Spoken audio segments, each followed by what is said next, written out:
39 number की एक कारिका है जिसमें वो योग निद्रा के बारे में बता रहे हैं। योग निद्रा किसको कहते हैं?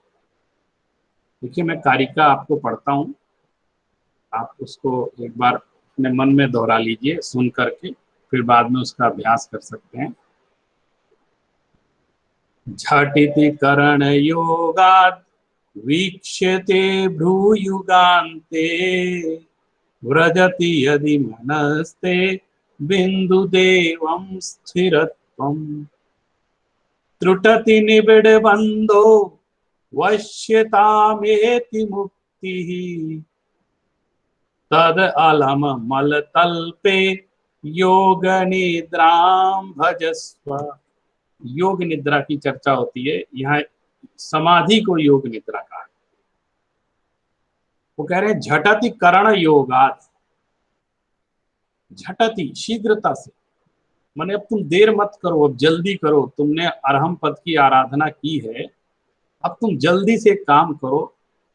झटिति करण योगात्, अपने करणों के योग से, मन वचन काय ये 3 मुख्य करण हैं, इनके योग से वीक्षते भ्रू युगान्ते, ये जो हमारा भ्रू युगल है, ये 2 भ्रू युगल हैं, इनके मध्य में बिंदु देवम, बिंदु देव को वीक्ष्य से, जब तुम देखोगे, तुम जल्दी से अपने इंद्रियों के योग से जब इस भ्रू युगल के मध्य उस बिंदु देव को देखो, और वो बिंदु देव क्या है? वो बड़ा सूक्ष्म तत्व।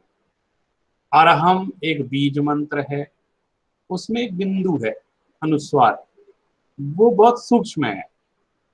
और पहले कहा कि जब गुरु आज्ञा से और गुरु नियोग से उसका अभ्यास तुम कर लोगे तो उस बिंदु तत्व पर अपने चित्त को एकाग्र करना है।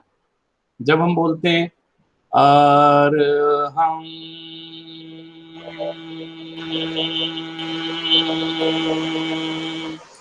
तो ये जो अनुस्वार का उच्चारण है मुआ का, अरहम, अंत में जो ध्वनि आती है वह बिंदु देव की तरह है, और उस पर अपने चित्त को एकाग्र करो।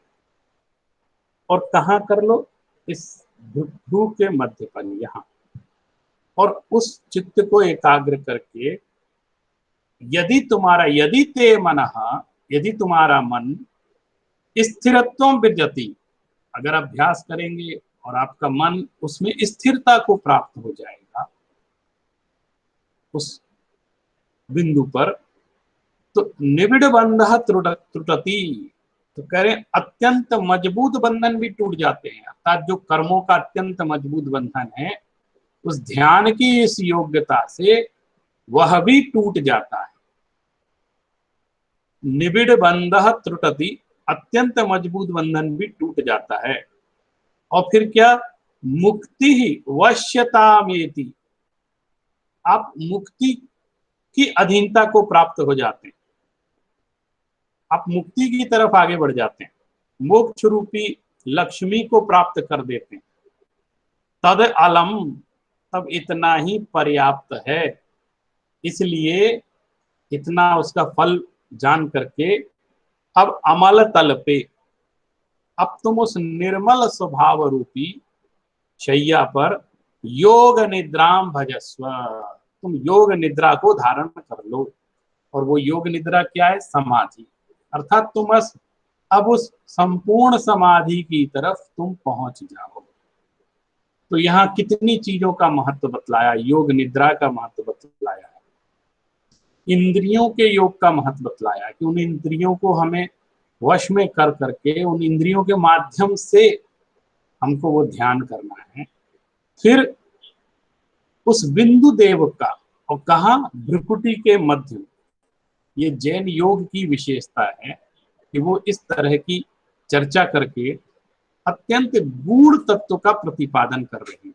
आचार्य योगेंदु देव ने अमृताशीति में इस तरह के बहुत सारे प्रसंग हम सभी को बतलाए हैं। हम उनको सुनकर समझकर जैन योग की अवधारणा को बहुत अच्छे से समझ सकते हैं।